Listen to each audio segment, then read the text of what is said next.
12, 17 और 25 रख दो, मैं नहीं रख सकता क्योंकि वो अनुपात में है। तो यहाँ पे मैं मान लूँगा, माना लेट कर लेंगे, माना कोणों का अनुपात में होता है a प्लस का b प्लस का c अपॉन में 2। तो यहाँ पे मैं लिखूँगा जहाँ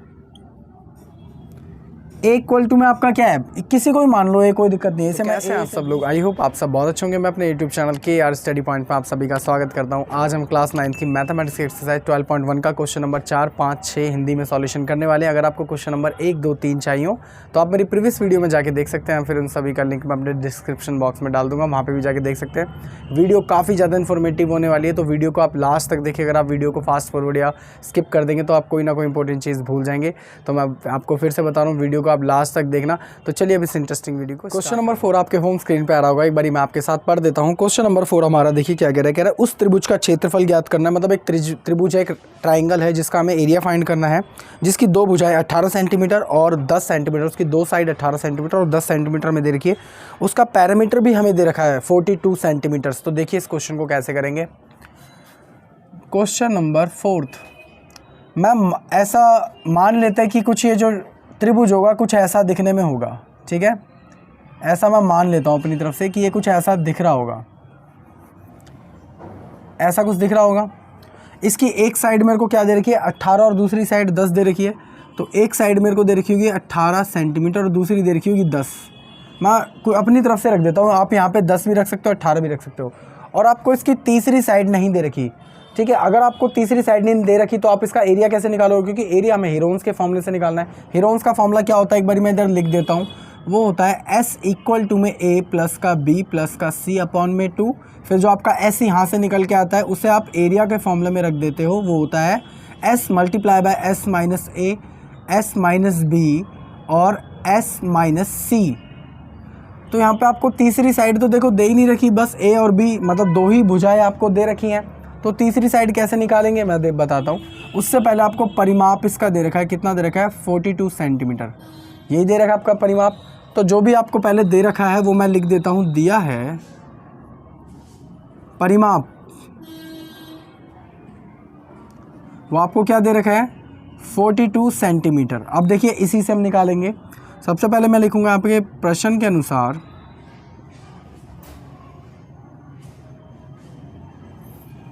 अगर आपने मेरी लास्ट वाली वीडियो देखी होगी बड़े अच्छे से, तो मैंने आपको एक चीज़ बताई थी कि जो परिमाप होता है उसका मीनिंग क्या होता है। परिमाप का मतलब होता है कि अगर मैं इन तीनों भुजाओं को जोड़ दूं तो आपका क्या निकल आएगा, वो निकल आएगा आपका परिमाप के बराबर होता है। तो यहाँ पे अगर मैं मान लेता हूँ, माना A से मान लेता हूँ, A इक्वल टू में आपका 18 सेंटीमीटर, B इक्वल टू में 10 सेंटीमीटर। मैंने बस, आप अगर इसे भी ये रख लोगे तो कोई फ़र्क नहीं पड़ता है, ठीक है। इसे ए मान लिया, इसे भी मान लिया, और इसे मान लेता हूँ मैं C, ठीक है। C इक्वल टू में X, यहाँ पे मैंने X मान लिया। तो आप एक बात बड़े अच्छे से जानते हो कि जो परिमाप होता है वो इन तीनों का जोड़ होता है। तो मैं यहाँ पे लिख दूँगा परिमाप, वो आपका क्या होता है, वो आपको दे रखा है 42, और एक्चुअली वो आपको होता है इन तीनों का जोड़। तो मतलब 18 प्लस का 10 प्लस का X आपका परिमाप होगा। देखो या तो आप ये कह लो आपको परिमाप 42 दे रखा है, या फिर इन तीनों भुजाओं का जोड़ ही परिमाप के बराबर होता है। तो दोनों को मैंने इक्वल टू में रख लिया। अब देखिए इन दोनों को मैं प्लस करा दूंगा तो आपका आ जाएगा 28 प्लस का X इक्वल टू में 42 सेंटीमीटर। 28 को अब हम उधर ले जाएंगे तो माइनस का हो जाएगा, तो X की वैल्यू आ जाएगी आपकी 42 माइनस का 28। अब x की वैल्यू क्या आएगी आपकी, 42 में से जब आपका 28 माइनस हो जाएगा तो आपका आंसर जो आएगा वो आएगा 14। इसका मतलब कि जब हम जो हमारी तीसरी साइड मतलब जो C साइड थी वो आपकी कितनी आ गई है 14। तो इधर मैं 14 लिख देता हूँ और x को मिटा देता हूँ, ठीक है। तो जब आपकी ये तीनों साइडें आ गई हैं तो आप इसका आराम से क्या निकाल सकते हो, एरिया निकाल सकते हो। एरिया निकालने के लिए अब हम क्या करेंगे, अब S का फॉर्मूला लगाएंगे, कौन से वाला, ये वाला। तो S इक्वल टू में A प्लस का B प्लस का C अपॉन में 2। तो जहाँ A आपका क्या है, A आपका है 18, B आपका है 10 और C आपका क्या है 14। तो मैं लिख दूंगा A इक्वल टू में 18, B इक्वल टू में 10 और C इक्वल टू में 14, जो भी अभी हमारा निकला है। ठीक है, तो बस इसी फॉर्मूले में मैं रख दूंगा, यहाँ पे कर देते हैं। देखिए इस फॉर्मूले में S इक्वल टू में A की जगह 18 आ जाएगा, B की जगह 10 आ जाएगा और C की जगह 14 आ जाएगा। यहाँ पे मैं लिख सकता हूँ आराम से। तो S इक्वल टू में 18 प्लस का 10 प्लस का 14, 18 प्लस का 10 प्लस का 14 divided by 2। S equal to में इन सबको आप प्लस करा लो, इन सबको आप प्लस कराओगे तो 10 और ये 14 होते हैं आपके 24, 24 और 18 आपके होते हैं 34, 44, 42 और डिवाइडेड बाय 2। तो S की जो आपकी वैल्यू आ जाएगी वो आ जाएगी आपकी 21। आपकी S की वैल्यू क्या आ गई है, 21 आ गई है। तो चलिए अब हमें क्या रखना है, इस वाले फॉर्मूले में रख देना है। जब आपकी S की वैल्यू आ गई है तो क्या करना है, लास्ट में S की वैल्यू रख के पहले A को माइनस करा दो। A आपका क्या है 18 है, फिर B को माइनस करा दो, B आपका क्या है 10 है, और C को माइनस करा दो, C आपका है 14, जो भी अभी आपने निकाला है। तो बस तो हम क्या करेंगे, क्षेत्रफल का फॉर्मूला क्या होता है, S मल्टीप्लाई में S minus A, S minus B, small लिख लो वरना आप कहोगे कि आपने यहाँ पे तो स्मॉल लिख रखा है, यहाँ पे कैपिटल लिख दिया है, तो मैं स्मॉल लिख देता हूँ। ठीक है, S माइनस C। तो क्षेत्रफल S आपका क्या निकला है 21 मल्टीप्लाई बाय 21, S की जगह 21 माइनस A आपका क्या है 18। ठीक है, ब्रैकेट क्लोज ब्रैकेट, S मतलब 21 माइनस का B आपका क्या है 10, ब्रैकेट क्लोज ब्रैकेट, S मतलब 21 माइनस का साइन ऐसे कैसे, C जो आपका निकला है अभी 14, तो 14 ब्रैकेट क्लोज। अब इसे थोड़ा सा सॉल्व करा लेते हैं। 21 ऐसे कैसे ही मल्टीप्लाई बाय 21 में से जब आपके 18 जाएंगे तो 3 बचेगा, मल्टीप्लाई बाय 21 में से जब आपके 10 जाएंगे तो आपका 11 बचेगा, मल्टीप्लाई बाय 21 में से जब आपके 14 जाएंगे तो आपका बचेगा 7। अब आपको देखो इन सब को क्या निकालना है, रूट में से बाहर निकालना। तो कैसे निकालेंगे दिखाते हैं। क्षेत्रफल 21 को क्या मैं यूँ करके लिख सकता हूँ 7 मल्टीप्लाई बाय 3। 21 को हम 7 मल्टीप्लाई बाय 3 लिख सकते हैं, क्यों, क्योंकि 3 की मल्टीप्लाई अगर मैं वो 7 की मल्टीप्लाई 3 से करा दूँ तो हमारा 21 ही आएगा। तो बस फिर तो ये वाला 3 ऐसे कैसे ही मल्टीप्लाई बाय 11 ऐसे कैसे ही मल्टीप्लाई बाय 7 ऐसे कैसे ही। देखो 7 का ये जोड़ा बन गया, 2 7 आ गए, इसका मतलब 1 7 हमारा बाहर आ जाएगा। 2 3 के जोड़े बन गए तो 3 भी हमारा बाहर आ जाएगा और 11 सिर्फ अंदर रह जाएगा। तो आपका जो क्षेत्रफल निकल के आएगा वो कितना निकल के आएगा, 7 या 21 रूट में 11 और सारा का सारा मीटर और सेंटीमीटर में चल रहा था तो सेंटीमीटर स्क्वायर। तो कितना इजी क्वेश्चन था ये। बस इसमें जो लॉजिकल पॉइंट था कि हमें पैरामीटर, इसमें परिमाप हमें 42 दे रखा था, लेकिन हम ये जानते थे, सरल भाषा में देखो कि हम ये जानते थे कि परिमाप का जो मतलब होता है वो तीनों भुजाओं का योग होता है। तो एक भुजा में 18 दे रखी थी, जो सेकंड साइड हमें दे रखी थी वो 10 दे रखी और थर्ड हमने x मान लिया था, तो तीनों को प्लस कर दिया, x की वैल्यू निकाल ली, आपकी 14 आ गई। तो जो आपका s निकालने का जो फॉर्मूला होता है मैंने पहले लिखवा दिया था, वो होता है a प्लस का b प्लस का c अपॉन में 2। हमने वहाँ से s कितना निकाल लिया, आपका 21 आ गया। उसके बाद क्षेत्रफल निकालने के लिए आपको क्या करना पड़ता है, s की मल्टीप्लाई पहले s माइनस 1 से करानी पड़ती है, फिर s माइनस b से, फिर s माइनस c से करानी पड़ती है। तो सबको सॉल्व करा है तो 21 multiply by 3 multiply by 11 multiply by 7 आ गया। 21 को आपने किस तरीके से सॉल्व करा है, क्या मैं 21 को 7 मल्टीप्लाई बाय 3 लिख सकता हूँ, आराम से लिख सकता हूँ। 3 ऐसे कैसे, 11 कैसे कैसे और 7 ऐसे कैसे। हमने फिर जोड़े देख लिए, देखो 7 का जोड़ा बन रहा है, 3 का जोड़ा, बस 11 का जोड़ा नहीं बन रहा, तो उसको हमने ऐसे रख दिया, सबकी मल्टीप्लाई करा दी, तो आपका आंसर आ गया 21 रूट में 11 सेंटीमीटर स्क्वायर। तो कितना ईजी क्वेश्चन था, आई होप आपको समझ आ गया होगा। तो चलो एक बारी क्वेश्चन नंबर 5 की ओर चलते हैं। आपके होम स्क्रीन पे आ रहा होगा इधर, तो एक बारी मैं आपके साथ साथ वो पढ़ देता हूँ। क्वेश्चन नंबर देखो 5वां क्या कह रहा है, मैंने क्वेश्चन नंबर 5 ही बोला था, पता नहीं। क्वेश्चन नंबर 5 देख लो एक बारी फिर भी। ये कह रहा है एक त्रिभुज की भुजाएं हमें अनुपात में दे रखी है। इस बार जो है हमें एक्चुअल वैल्यू दे रखी है, न्यूमेरिकल एक वैल्यू दे रखी है, वो है 12:17:25 दे रखा है। और इसका परिमाप इस बार भी हमें देखो परिमाप दे रखा है, वो दे रखा है 540 सेंटीमीटर दे रखा है। इस त्रिभुज का क्षेत्रफल ज्ञात कीजिए। बहुत ईजी क्वेश्चन है, ठीक है, आराम से हो जाएगा। देखिए मैं किस तरीके से इसे यहाँ पे सॉल्व करता हूँ। क्वेश्चन नंबर 5,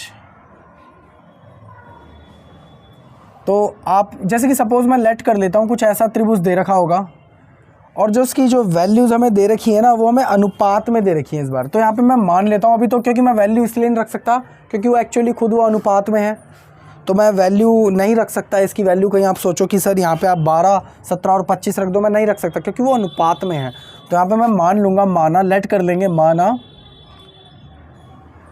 कोणों का अनुपात, कोणों या भुजा दे रखी है, कोण दे रखे हैं, भुजाएं दे रखी हैं तो भुजा लिख देते हैं। माना भुजा का अनुपात, भुजा का अनुपात हम लेट कर लेंगे। वो आपको कितना कितना दे रखा है, एक्स लगा देना है बस उनके पीछे और कुछ नहीं कर रहा। तो आपको दे रखा है 12:17, 12:17:25।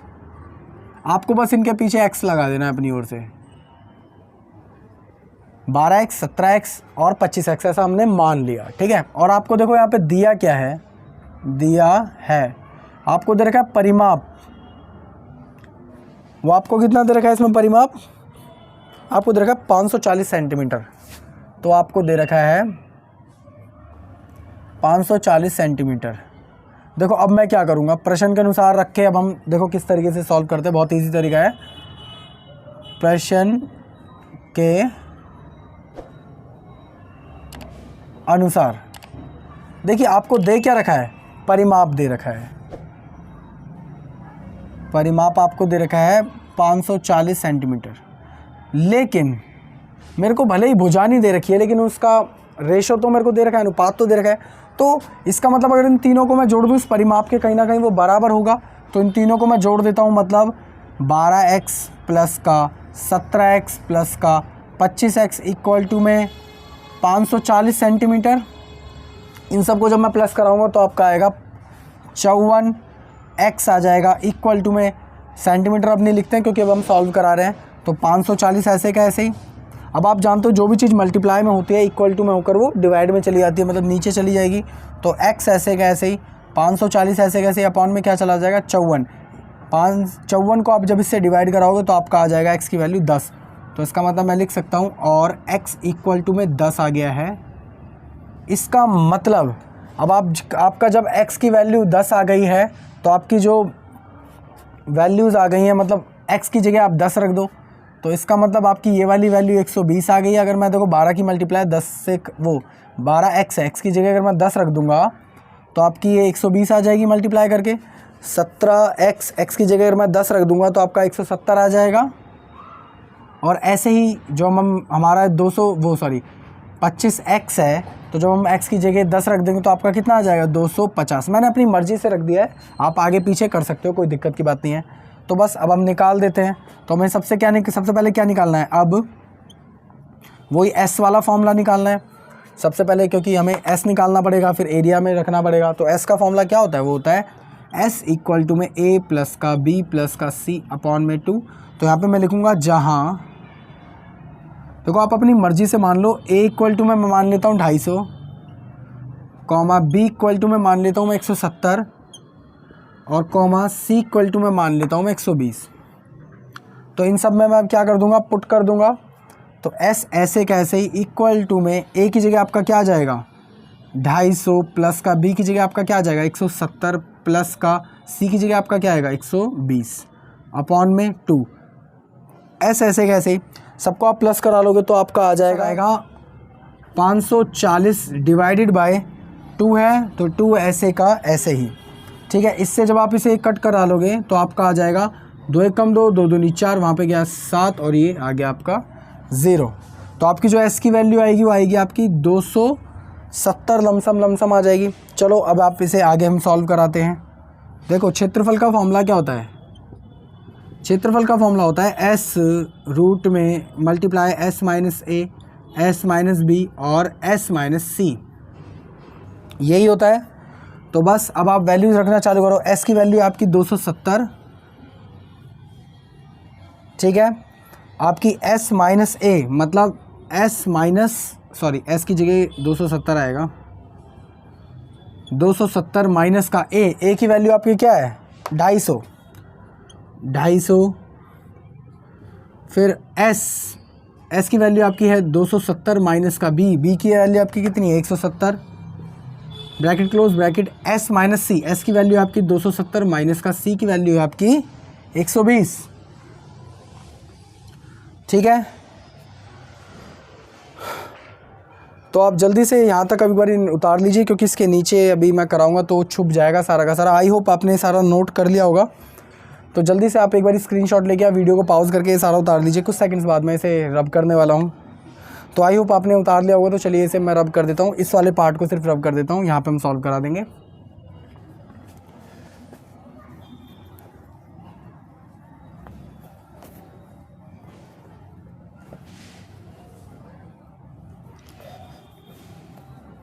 बस यहीं पे इतने से पार्ट में सॉल्व हो जाएगा। तो देखिए इस वाली इक्वेशन को पूरा का पूरा मैं सॉल्व करा के इधर लिख देता हूँ। तो 270 ऐसे कैसे ही 270 में से जब 520 जाएंगे तो आपका बचेगा 20, 270 में से जब आपके 170 जाएंगे तो आपका बचेगा 100, और ऐसे ही जब आपके 270 में से 120 जाएंगे तो आपका बचेगा 150। अब देखो इसको मैं किस तरीके से खोल सकता हूँ, ज़रा देखना। 270 को क्या मैं ये लिख सकता हूँ 27 मल्टीप्लाई बाय 10, क्योंकि जैसे ही 27 की मल्टीप्लाई 10 से होगी आपका दोबारा से 270 आ जाएगा, मल्टीप्लाई बाय 20 को मैं इस तरीके से लिख सकता हूँ 2 मल्टीप्लाई बाय 10, आराम से लिख सकता हूँ, क्योंकि जब 2 की मल्टीप्लाई 10 से होगी तो आपका 20 आ जाएगा, मल्टीप्लाई 100 को मैं किस तरीके से लिख सकता हूँ 10 मल्टीप्लाई बाय 10, मल्टीप्लाई 150 को मैं किस तरीके से लिख सकता हूँ 15 मल्टीप्लाई बाय 10, ऐसे मैं आराम से लिख सकता हूँ। तो जो जो जोड़ा बाहर आता जा रहा है उस सबको निकालते जाओ। देखो एक तो ये वाला 10 बाहर आ गया, एक ये वाला 10 अपना बाहर आ चुका है, तो एक ये और एक ये, मतलब 10 मल्टीप्लाई बाय 10 पहले ही बाहर आ गए। ठीक है, अब आप देखो ये बचा है 27, अपने जो जो बचे हैं उनके भी नीचे में ये वाला साइन लगा देता हूँ ये। तो 27 को मैं कैसे लिख सकता हूँ 3 मल्टीप्लाई बाय 9 लिख सकता हूँ, क्योंकि जैसे ही मैं 27 को 3 मल्टीप्लाई बाय 9 लिखूँगा तो 3 में भी 27 ही होता है, मल्टीप्लाई बाय 2 ऐसे का ऐसे ही ये वाला। तो देखिए हमारा ये वाला पूरा पार्ट तो बाहर ऐसे कैसे आ गया था, 2 ऐसे कैसे ही। अब देखिए 15 को मैं किस तरीके से खोल सकता हूँ, क्या मैं 15 को लिख सकता हूँ 3 मल्टीप्लाई बाय 5? जी हाँ, मैं आराम से लिख सकता हूँ, क्योंकि जब 3 की मल्टीप्लाई आपकी 15 से होगी तो आपका 3 पंजे 15 ही होता है, मल्टीप्लाई बाय 10 को देखो मैं किस तरीके से लिख सकता हूँ, क्योंकि ये वाला 10 तो हमारा बाहर नहीं आया था, सिर्फ ये दोनों 10 आए थे। तो देखो 10 को मैं लिख सकता हूँ 2 मल्टीप्लाई बाय 5, 2 पंजे 10 तक होता है, लिख सकते हैं आराम से। तो देखो अब किस किस से कौन कौन सा जोड़ा बाहर आ रहा है दोबारा से, ये वाले 2 हमारे बाहर आ रहे हैं, और हमारा देखो ये 2 बाहर आ रहा है, और ये हमारा 5 बाहर आ रहा है। तो इन दोनों को जब मैं मल्टीप्लाई कराऊंगा तो 100 मल्टीप्लाई बाय 3 भी बाहर आ गया, और मल्टीप्लाई बाय 2 भी बाहर आ गया, और मल्टीप्लाई बाय 5 भी बाहर आ गया है, और सिर्फ अंदर क्या बचा है 9। तो 9 किसका स्क्वायर होता है 3 का, तो आप वो भी आराम से बाहर निकाल सकते हो। तो मल्टीप्लाई बाय 3, आप इन सबकी मल्टीप्लाई करा लो आराम से। तो 3 कम 3 3 6, 6 पंजे होता है 30, 30 यहाँ होता है आपका 90, मतलब 100 मल्टीप्लाई बाय 90। तो जब आप इन सबकी मल्टीप्लाई कराओगे तो आपका जो आंसर आएगा वो आएगा 9 1 2 3, और सारा का सारा किस में चल रहा था, सेंटीमीटर में चल रहा था, तो सेंटीमीटर स्क्वायर। तो आपका ये आंसर हो गया। ये काफ़ी आंसर ये वाला भी ईजी था। ठीक है, आई होप आपको समझ आ गया होगा। बड़ी फिर भी मैं सरल भाषा में एक बार समझा देता हूँ। सरल भाषा में देख लो, सबसे पहले हमें इसमें एक त्रिभुज दे रखा था, उसकी वैल्यूज़ भुजाओं की वो नहीं दे रखी थी, भुजा कितनी लंबाई की है, बस हमें क्या दे रखा था, इसके हमें दे रखे थे कि अनुपात में दे रखा है 12:17:25। हमने मान लिया 12x 17x और 25x। उसके बाद हमें परिमाप दे रखा था 540। मैं ये बात बहुत ज़्यादा अच्छे से जानता हूँ कि अगर मैं तीनों भुजाओं को प्लस कर दूँ तो हमारे परिमाप के बराबर होता है, चाहे वो भुजाएं हमें नंबर्स न्यूमेरिकल नंबर में दे रखी हो या रेशो में, मतलब अनुपात में दे रखी हो, कोई फ़र्क नहीं पड़ता। तो मैंने उसका क्या करा मैंने कि तीनों जो हमारे मतलब रेशो हैं तीनों को प्लस करा के डिवाइड करा लिया। x की वैल्यू हमारी आ गई थी 10, तो जैसे ही मैंने 10 की मल्टीप्लाई 12x से कराई, x की वैल्यू 12x में रखी, तो आपकी वैल्यू आ गई 120, ऐसे ही 170 और ऐसे ही 250 आ गई। तो जैसे ये तीनों वैल्यूज़ आ गई, आपने s का फॉर्मूला लगा दिया। s का फॉर्मूला क्या होता है, a प्लस का b प्लस का c डिवाइडेड बाई 2। आपके इस वाले फॉर्मूले से हमने क्या निकाल लिया, 270 आ गया था। आपकी s की वैल्यू आ गई आपकी 270, तो आपका जो बड़ा वाला हीरोन्स का फॉर्मूला होता है वो कौन सा होता है, वो होता है वो रूट में s multiply by s minus a, s minus b, s minus c। तीनों की हमने वैल्यूज़ रख दी और माइनस करा दिया, फिर ऐसे टुकड़े टुकड़े करके बाहर निकाल लिया। लास्ट में जब सबको मल्टीप्लाई कराया तो आपका आंसर आया 9000 सेंटीमीटर स्क्वायर। तो कितना अच्छा था बिल्कुल इजी था, इसलिए मैं आपसे कहता हूँ कि आप फॉर्मूले जरूर याद रखें और थोड़ा कैलकुलेशन पे आपकी ग्रिप होनी चाहिए, जिससे कि आप इजी तरीके से सब कर सकते हैं। तो चलिए आप ये सब नोट डाउन कर लीजिए, मैं कुछ सेकंड्स बाद इसको रब कर दूंगा। वीडियो को पॉज कर दीजिए या स्क्रीनशॉट ले लीजिए, एक ही बात है। लेकिन उससे पहले अगर आप मेरे चैनल पर पहली बार आए तो चैनल को जरूर करना सब्सक्राइब, ऐसी और वीडियोज़ के लिए। ऐसी वीडियोज़ हम कंटिन्यूस डेली डालते ही रहते हैं। तो चलिए अब मैं इसे रब कर देता हूँ। अब हम सीधा मिलेंगे क्वेश्चन नंबर 6। तो आई होप आपने क्वेश्चन नंबर 5 बहुत अच्छे से उतार लिया होगा और आपको बहुत अच्छे से समझ भी आ गया होगा। तो चलिए एक बारी क्वेश्चन नंबर 6 की ओर चलते हैं। क्वेश्चन नंबर 6 आपके होम स्क्रीन पर आ रहा होगा, एक बारी मैं आपके साथ वो पढ़ देता हूँ। क्वेश्चन नंबर 6 देखिए, कह रहा है एक समद्विबाहु त्रिभुज, यहीं से क्वेश्चन स्टार्ट हो गया, ठीक है। समद्विबाहु का मतलब क्या होता है? ऐसा त्रिभुज जिसकी 2 भुजाएं बराबर हों, ठीक है। तो क्वेश्चन नंबर 6 है कि एक त्रिभुज है, ठीक है, जिसकी हमारी 2 भुजाएं बराबर होंगी। तो ये दोनों भुजाएं या ये दोनों कोई सी भी 2 भुजाएं बराबर मान लो आप, ठीक है। तो समद्विबाहु त्रिभुज का परिमाप आपको पहले ही परिमाप इसमें दे दिया है। वो क्या दे दिया है? पैरामीटर आपको दे दिया है 30 सेंटीमीटर। 30 सेंटीमीटर आपको पहले ही दे दिया है। और आपको कह रहा है कि उसकी बराबर भुजाएं हैं 12 सेंटीमीटर लंबाई की है, मतलब जो उसकी भुजाएं 12 हैं। इसका मतलब इसमें से 2 भुजाएं आप 12 रख लो, इसे भी रख लो 12, इसे भी रख लो 12। तो बस आपको यही दे रखा है। तो उसका क्षेत्रफल निकालने के लिए कह रहा है, तो इस त्रिभुज का क्षेत्रफल ज्ञात कीजिए। काफ़ी इजी क्वेश्चन है। देखिए अब आप फिर से वही वाली बात, आपको 2 भुजाएं दे रखी है, तीसरी भुजा कैसे निकालेंगे? परिमाप का मतलब टोटल कर देंगे, यहाँ पे एक्स रख लेंगे, कंपेयर कर लेंगे, सिंपल क्वेश्चन है। तो आपको जो भी दे रखा है वो वहाँ पे मैं कर लूँगा। दिया है परिमाप, आपको वो कितना दे रखा है?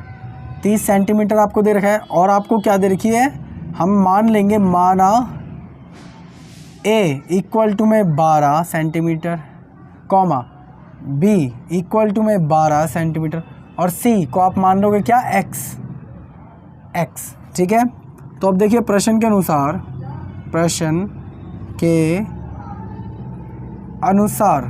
अब आपको क्या दे रखा है? परिमाप, वो आपको दे रखा है 30 सेंटीमीटर। अब हम ये बात बहुत ज़्यादा अच्छे से जानते हैं कि तीनों भुजाओं का अगर मैं टोटल कर दूँ तो परिमाप के बराबर ही होता है।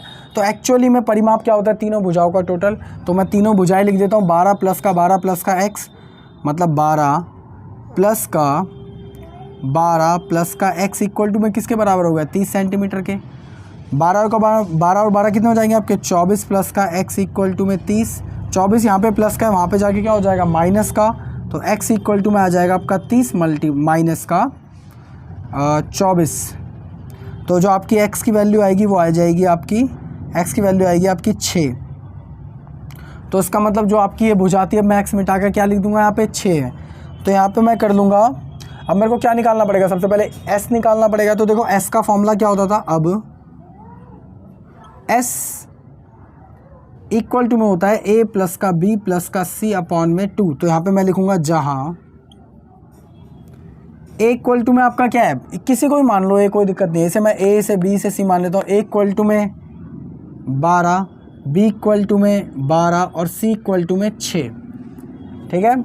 तो बस रख देते हैं। तो आपकी s की वैल्यू क्या आ जाएगी? a की जगह आ जाएगा आपका 12 प्लस का b की जगह क्या आएगा? 12 प्लस का c की जगह 6 डिवाइडेड बाय 2। तो इन सबको जब आप प्लस कराओगे तो 12 का 12 बढ़ने 24, 24 और 6 कितना होता है आपका? 30 डिवाइडेड बाय 2। इन दोनों की जब आप डिवाइड कराओगे तो आपका आएगा 15। इसका मतलब जो आपकी s की वैल्यू आ जाएगी वो आ जाएगी कितनी? 15। तो बस हमें यही चाहिए था। उसके बाद हम क्या कर सकते हैं? हीरोन्स का फॉर्मूला लगा के एरिया वाला आराम से निकाल सकते हैं, s चाहिए होता है उसमें। तो अब हम लिखेंगे क्षेत्रफल, पूरा ही लिख देता हूँ मैं, क्षेत्रफल। इंग्लिश वाले बच्चे लिखेंगे एरिया। उसका फॉर्मूला क्या होता है? रूट में s माइनस का a, s माइनस का b और s माइनस का c। तो यहाँ पे अब शॉर्ट फॉर्म लिख देते हैं क्षेत्रफल। s आपका क्या निकल के आया है? वो है 15। ऐसे कैसे ही s माइनस a मतलब 15 माइनस का a आपका क्या था? 12, bracket close bracket, s minus b मतलब 15 माइनस का b आपका क्या है? 12, bracket close bracket, s minus C मतलब 15 माइनस का c आपका कितना है? 6, ब्रैकेट क्लोज। अब देखिए इसे सॉल्व कराते हैं। रूट 15 ऐसे कैसे ही, 15 में से 12 जाएंगे तो 3, 15 में से 12 जाएंगे तो 3, और 15 में से 6 जाएंगे तो आपके बचेंगे 9। क्षेत्रफल, देखिए 3, ये वाला 3 दोनों बाहर आ जाएंगे क्योंकि एक एक्चुअली में दोनों एक जोड़े ही हैं, तो 3 को हम बाहर लिख लेंगे। ये वाला 9 बाहर आ जाएगा क्योंकि 9 किसका स्क्वायर होता है, 3 का, तो 9 को हम क्या लिख सकते हैं, 3 मल्टीप्लाई बाय 3, तो ये वाला भी बाहर आ जाएगा, मतलब 3 बाहर आ जाएगा इसमें से। अंदर सिर्फ क्या बचेगा, 15, और 15 बाहर नहीं आ सकता क्योंकि इसका कोई जोड़ा नहीं बचा है। तो क्षेत्रफल आपका क्या आ जाएगा, 9 मल्टीप्लाई बाय, अगर आप रूट में 15 ऐसे भी लिख दोगे तो कोई फ़र्क पड़ता नहीं है। और इसमें देखो कुछ कह रखा है क्या, तो उसका क्षेत्रफल ज्ञात कीजिए, नहीं, इसको हम यूँ ही करके लिख देंगे कि क्षेत्रफल जो इसका निकला है वो निकला है 9√15 सेंटीमीटर स्क्वायर। तो कितना इजी क्वेश्चन था ये वाला भी, क्वेश्चन काफ़ी ज़्यादा इजी था। इसमें समद्विबाहु समबाहु क्या वर्ड है वो, समद्विबाहु त्रिभुज दे रखा था। समद्विबाहु त्रिभुज क्या होता है, जिसमें 2 साइडें बराबर हो, एक साइड आपकी x थी, तो हमने परिमाप दे रखा था। परिमाप का मतलब होता है कि तीनों भुजाओं का टोटल ही परिमाप होता है। x की वैल्यू आपने यहाँ से निकाल ली, वो निकल गई आपकी 6। जैसे आपका 6 निकला, ये वाली वैल्यू हमारी 6 आ गई। फिर हमने s का फॉर्मूला निकाला, वो होता है a प्लस का b प्लस का c, सारी की सारी चीज़ें इसके अंदर रख दी। s की वैल्यू आपकी 15, जैसे ही 15 वैल्यू आई, आपने हीरोन्स का फॉर्मूला बराबर लगा दिया, वो क्या होता है, s multiply by s minus a, s minus b और s माइनस c। s की वैल्यू आपकी आई थी 15, तो 15 s माइनस a मतलब 12 माइनस का 12 माइनस का 6। सबको सॉल्व करा लिया, ब्रैकेट से वो फैक्टराइजेशन से बाहर निकाला, तो आपका जो क्षेत्रफल का आंसर आया वो आया इसका 9√15 सेंटीमीटर स्क्वायर। तो कितना इजी क्वेश्चन था, आई होप आपको समझ आ गया होगा। अगर आपको फिर भी ना समझ आया हो तो आप मेरे को बेझिझक कमेंट करिए, मैं आपको उसके अंदर भी अच्छे से समझा दूंगा। इस वीडियो को भी हम यहीं ख़त्म करते हैं, मिलते हैं किसी और वीडियो में क्वेश्चन करते हुए। इससे पहले लेकिन अगर आप मेरे चैनल पर पहली बार हैं तो चैनल को जरूर करना सब्सक्राइब, और अगर आपको वीडियो अच्छी लगी हो तो वीडियो को ज़रूर भी करना लाइक। तो जब तक के लिए जय हिंद, जय भारत।